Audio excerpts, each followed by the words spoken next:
कबीर 9 साल का था। उसके मम्मी-पापा एक ही कंपनी में काम करते थे। उनके ऑफिस चले जाने के बाद वो अकेला रह जाता था, इसलिए उसका ध्यान रखने के लिए घर में एक नैनी रखी हुई थी।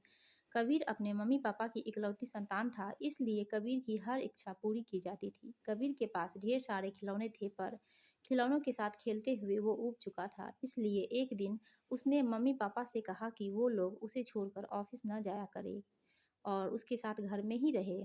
मम्मी-पापा के लिए ऑफ़िस छोड़कर घर पर रहना संभव नहीं था, इसलिए उन्होंने नैनी से कहा कि वो कबीर को पास के ही पार्क में रोज़ घुमाने ले जाया करे। उनका कहना मानकर नैनी कबीर को पास के ही एक पार्क में ले गई। शाम का वक़्त था, पार्क में बहुत सारे लोग थे, वहाँ झूले भी लगे हुए थे, जिन पर बच्चे झूल रहे थे। कबीर भी उन सब बच्चों के साथ झूलने लगा। झूलते हुए एक बच्चा अचानक ही झूले से गिर गया और रोने लगा। उसको रोता देख उसकी दादी उसके पास आई और उसे गोद में उठाकर चुप कराने लगी। बच्चे को चुप कराने के लिए उसकी दादी ने पार्क में ही खड़े आइसक्रीम वाले से आइसक्रीम भी दिलवा दी। बच्चा चुप हो गया। नैनी ने भी कबीर के बिना मांगे ही उसे आइसक्रीम दिलवा दी। कबीर बहुत देर से उस बच्चे और उसकी दादी को देख रहा था। वो बच्चा फिर से कबीर के बगल में आकर झूलने लगा। ये तुम्हारी नैनी है? कबीर ने उस बच्चे से पूछा।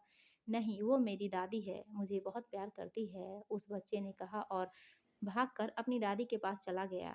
दीदी, आपकी भी दादी है? कबीर ने अपनी नैनी से पूछी। नहीं, मेरी दादी तो अब इस दुनिया में नहीं रही, पर नानी है और नाना जी भी। फिर कबीर और नैनी घर आ गए। रात को कबीर के मम्मी-पापा घर आए तो कबीर ने उनके सामने एक अजीब सी जिद रखी। वो कहने लगा कि मुझे दादा-दादी, नानी और नाना जी चाहिए। उसके मम्मी-पापा उसकी बात सुनकर चौंक गए। नैनी ने बताया कि पार्क में बहुत से बच्चे अपने दादा-दादी के साथ आते हैं। उन्हें देखकर ही कबीर के मन में यह बात आई। कबीर की मांग गलत नहीं थी, पर पूरी भी नहीं की जा सकती थी, क्योंकि चारों में से कोई भी अब इस दुनिया में नहीं था। और यह रही रिश्तेदार की बात, तो उनके मम्मी-पापा दूसरे शहर में रहते थे और रिश्तेदार दूसरे शहर में थे।